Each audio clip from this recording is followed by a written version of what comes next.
Tadi itu dari pihak Pak Ari mengajukan satu saksi namanya Pak Sandi. Pak Sandi itu temannya dari Pak Ari.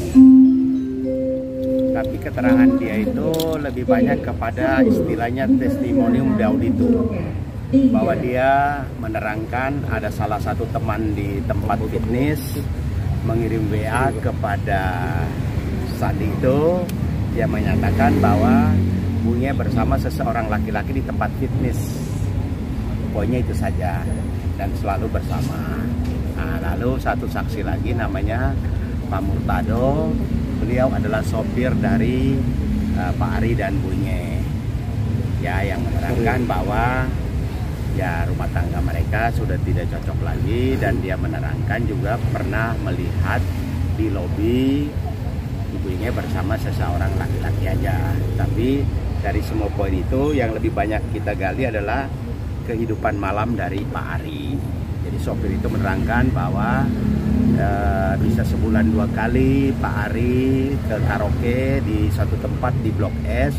Kalau datang bisa jam 9 malam, pulang jam 2. Dan tadi ketika dia menjawab pertanyaan pengacaranya apakah Pak Ari pulang dalam keadaan mabok, tidak bisa jalan, tapi sopirnya mengatakan mabok sih tidak, bisa jalan, hanya bau minuman. Dan hakim juga menggali keterangan mengenai nafkah, mereka juga tidak tahu, tetapi karena pekerjaan Pak Ari itu sebagai artis, dan sekarang menurut keterangan sopir dan Sandi tadi bahwa Pak Ari punya usaha restoran di daerah Menteng namanya Ju Restoran. Itu saja. Jadi mengenai percecokan saksi juga tidak tahu, mengenai pihak ketiga juga tidak tahu. Hanya mendapat WA dari seseorang di tempat fitness yang menerangkan bahwa di tempat fitness Bunge bersama seseorang. Lalu ketika kita tanya apakah itu tempat fitness terbuka untuk umum, terbuka, dan kedekatan seperti apa, hanya mengatakan karena itu dikirim lewat WA saja. Jadi tidak ada hal-hal yang memberatkan atau memojokkan gitu loh. Kayaknya sendiri selama ini ketika Mas Ari kalau habis dari luar, memang apa yang dikatakan tadi sama Bang Petrus menurut saksi bau ini dirasakan juga nggak kayaknya sendiri? Iya, kadang-kadang kalau misalnya aku masih agak kebangun subuh-subuh gitu, iya kecium. Tapi mostly biasa aku kan tidur jam 9, jam 10 udah tidur, bangun jam 5. Itu dia pulang kadang-kadang aku nggak tahu. Jadi memang beda lifestyle-nya gitu, tapi sometimes ya. Udah berapa lama? Lama pernikahan kah? Lama pernikahan atau baru belakangan ini? Ke depan kah boleh kah? Udah cukup lama lah. Tapi sempat ada obrolan mungkin dibahas soal itu. Udah, aku sudah bilang bertahun-tahun berkali-kali bahwa tolong dong gitu, malamnya dikurangin. Kalau dulu karena dia harus net constricting, yes aku akan support karena dia mencari uang untuk keluarga. Aku masakin, bahkan ke lokasi skip juga bawa microwave segala macam, aku support. Tapi sejak keluar malamnya bukan untuk kerjaan, iya, jadi aku minta sama dia gitu, dikurangin dong, dikurangin. Tapi dia bilang itu kan untuk dia networking, untuk kerjaan dia harus begitu. Ya. Tapi Tengnya sendiri katanya menuntut 1,3 miliar dari ke Mas Ari Klopo. Itu benar nggak sih? Itu setelah dibicarakan sama tim lawyer saya bahwa sebenarnya ada undang-undangnya ya. Ya, seperti itu. Karena kan memang aku nggak pernah dapat yang namanya cash, uang untuk aku pakai sehari-hari pribadi itu enggak. Karena selama ini kan ya kredit card, dan itu kredit card juga untuk pulang rumah. Dibilang juga waktu itu sempat press conference ada berangkas yang isinya cash yang aku nggak perlu tanggung jawabin kalau aku ambil.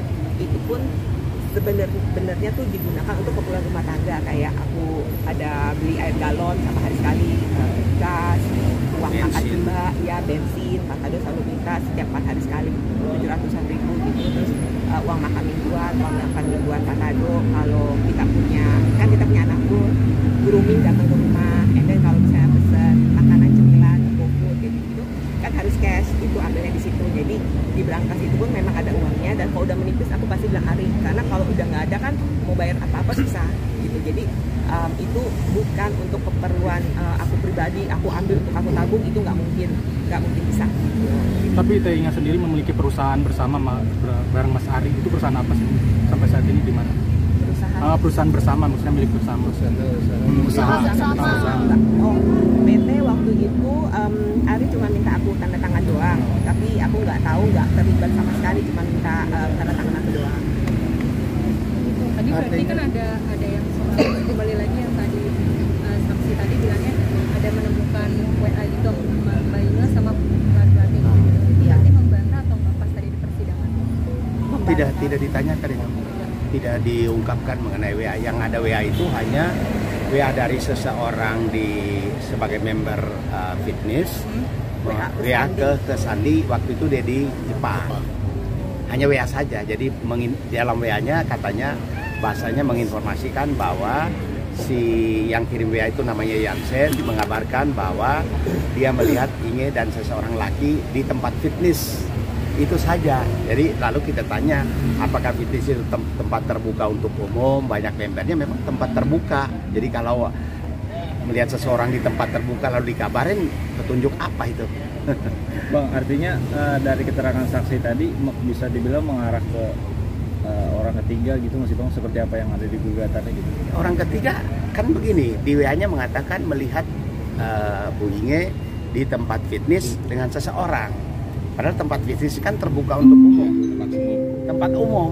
Nah, itu jadi kalau mengabarkan itu, maaf nih, kecuali melihat Inge di suatu tempat tertutup, baru mungkin ada petunjuk ke situ. Tapi kalau hanya mengirim berita bahwa tempat terbuka, memang tadi hakim tanya apakah itu tempat terbuka untuk umum dan hanya WA itu saja, ya memang isi WA-nya seperti itu. Jadi mengarah ke petunjuk pihak ketiga, ya tidak bisa dibuktikan. Ya, apa yang disampaikan Mas Ari diada-adain? Ya memang agak susah ya. Kita bilang diada-adain kan, untuk pembuktian kan harus dengan saksi. Makanya tadi ketika saksi namanya Sandi itu ditanya hakim bahwa pengetahuan dia tentang WA itu, dia hanya mengatakan hanya lewat WA dari seseorang yang namanya Jansen. Jansen itu adalah orang yang ikut fitness di tempat itu juga. Dia mengatakan bahwa ini bersama seseorang di tempat fitness.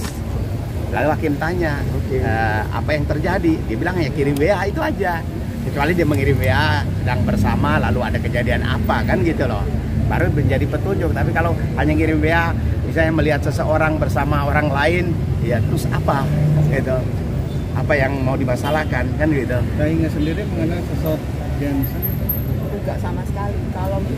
Kalau dia bilang aku sama seseorang di tempat fitness, temen gym aku tuh banyak banget, dan itu kan tempat umum. Kalau emang aku mau aneh-aneh itu nggak mungkin aku di tempat umum, dan aku punya banyak teman cowok, teman cowok banyak, temen yang cowok nggak cowok juga banyak, dan aku nyaman dengan teman-temanku yang iya. Mbak Inge, berarti Mbak Inge melambai gitu. Aku comfortable sama mereka, aku seneng karena mereka selalu straightforward ngomongnya, dan bercandanya juga asik, dan kita latihan bareng. Aku sering nge-coach mereka setiap seminggu sekali, pasti aku nge-coach. Aku berantakin tuh freestyle area, kita latihan bareng-bareng, dan sometimes teman-temanku yang cowok ini juga ngasih aku tips untuk latihan bebannya, karena kan aku lebih functional training. Jadi sometimes kalau latihan beban aku belajar sama mereka. Jadi ya kalau dibilang sama cowok di tempat gym, Terus kenapa? nggak cowok juga, temenku juga cewek-cewek banyak, cuman ya yang melambai juga banyak. Mbak Inge berarti intinya membantah adanya perselingkuhan gitu ya? Betul. Jelas, udah dibantah tadi. Ya.